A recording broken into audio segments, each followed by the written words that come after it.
कभी कभी दो पार्टनर आते हैं ए एंड बी, इनका पहले से कैपिटल बैलेंस शीट बनी हुई होती है। नया पार्टनर एडमिट करता है और वो सी जो होता है, सपोज कर लो सी इज अ न्यू पार्टनर, वो एडमिट कर रहा है 1/5 शेयर के लिए और वो 1 लाख रुपए अपने कैपिटल के लिए लाएगा बोल दिया है। आपको बैलेंस शीट में ए का कैपिटल दे दिया है और बी का कैपिटल दे दिया है। कितना दे दिया? 3 लाख और 2 लाख रुपए दे दिया है। अब आपको बोला है कि नया पार्टनर कंपेंसेट करेगा अपने गेन के लिए, फॉर 1/5 गेन के लिए कंपेंसेट करेगा, सैक्रिफाइसिंग पार्टनर्स को सैक्रिफाइसिंग रेशियो में प्रीमियम का पार्ट ला के देगा। लेकिन गुडविल ऑफ द फर्म आपको नहीं दिया हुआ है। गुडविल जो न्यू फर्म का रहेगा वो दिया नहीं है, ये आपको निकालना है।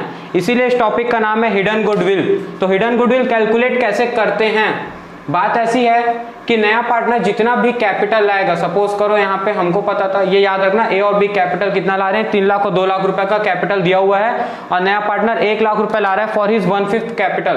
तो देखो, अगर नया पार्टनर, अगर टोटल कैपिटल, मैं ये बोलना चाह रहा हूं आपको कि जो टोटल कैपिटल होगी फर्म की, उस फर्म में गुडविल जोड़ा होगा जरूर फर्म ने, जितना भी उसकी न्यू गुडविल होगी फर्म की, और ये जोड़ करके मैं यहाँ पे टोटल कैपिटल की जगह लिखना चाहता हूं capital of all the partners. All the partners, सारे पार्टनर्स के कैपिटल को, या फिर इसको नाम दे दो एडजस्टेड कैपिटल। क्या नाम दे दो?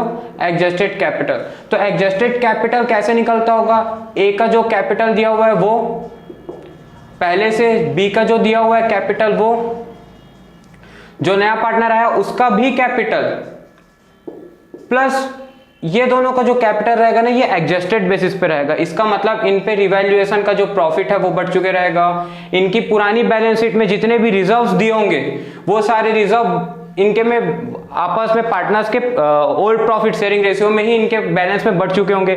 मतलब इनका हमको एडजस्टेड बैलेंस लेना है, कैरिड डाउन वाला बैलेंस लेना है।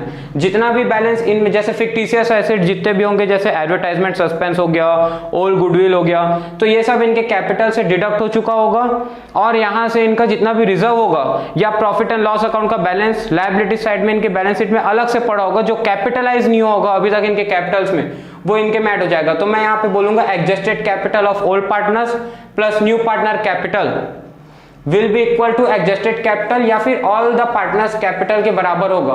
उसमें मैं फर्म की नई गुडविल की जितनी भी वैल्यूएशन कराऊंगा, ये हम लोग पहले ही सीख चुके हैं गुडविल चैप्टर में, जब वैल्यूएशन निकाले थे, उतना अमाउंट जोड़ दिया तो बना होगा क्या? फर्म का total capital of the firm. इस टोटल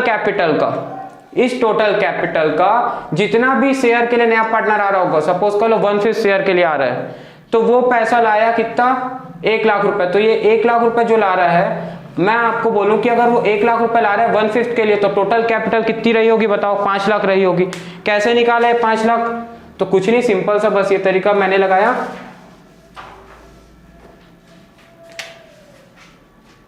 न्यू पार्टनर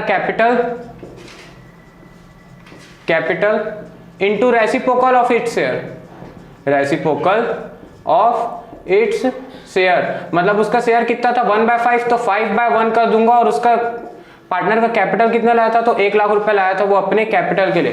तो total capital of the firm कितना आ गया? टोटल कैपिटल आ गया 5 लाख। इस 5 लाख में अब तुम मुझे बताओ, इस 5 लाख में गुडविल जुड़ा हुआ होगा कि नहीं होगा? ये 5 लाख आ गया, इसमें गुडविल बिल्कुल जुड़ा हुआ होगा, क्योंकि देखो हमने पहले फॉर्मूला क्या बनाया था? Total capital is equal to all partners capital. इसकी जगह क्या मैं एडजस्टेड कैपिटल लिख सकता हूं? अब तुम समझ चुके होगे कि एडजस्टेड कैपिटल मतलब adjusted balance of old partners plus new partner capital will be equal to adjusted capital plus new goodwill. अब आप मेरे को बताओ एडजस्टेड कैपिटल आप कैसे निकाले थे? अभी एडजस्टेड कैपिटल 3 लाख, 2 लाख और नए पार्टनर का 1 लाख दिया हुआ था। अच्छा, नया पार्टनर जो ला रहे हैं ना, ये जो 3 लाख 2 लाख हम लोग कैपिटल माने थे ना, ये कम मानो, क्योंकि हमारा जो टोटल कैपिटल है वो हमेशा ज्यादा आना चाहिए एडजस्टेड से। तो हमने क्योंकि खुद से क्वेश्चन लिया था, तो इसको एक एज्यूम कर लो कि ए का कैपिटल भी है 1 लाख रुपए और बी का कैपिटल भी दिया हुआ, एडजस्टेड कैपिटल जो है वो दिया हुआ 1 लाख रुपए।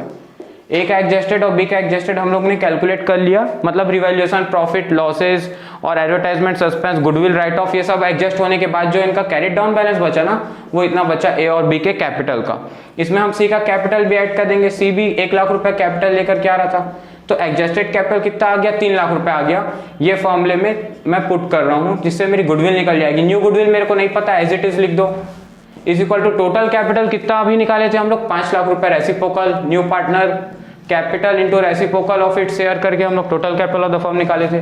तो यहां से जो न्यू गुडविल है वो कितनी आ गई, 2 लाख रुपए, 5 lakh minus 3 lakh is equal to 2 lakh. ये 2 लाख का 1/5 लाएगा, याद रखना ये पूरा गुडविल ऑफ द फर्म निकला है, इसका 1/5 पोर्शन लाएगा। और फिर जो आप बनाते थे सेम प्रोसेस, इसका 1/5 कितना हो जाएगा, 40,000 प्रीमियम फॉर गुडविल लेकर के आएगा। कौन, न्यू पार्टनर, किसके लिए, सैक्रिफाइसिंग पार्टनर्स के लिए। और वो 40,000 सैक्रिफाइसिंग पार्टनर्स को बढ़ जाएगा इन सैक्रिफाइसिंग रेशियो। आई होप आपको ये कॉन्सेप्ट समझ में आया होगा।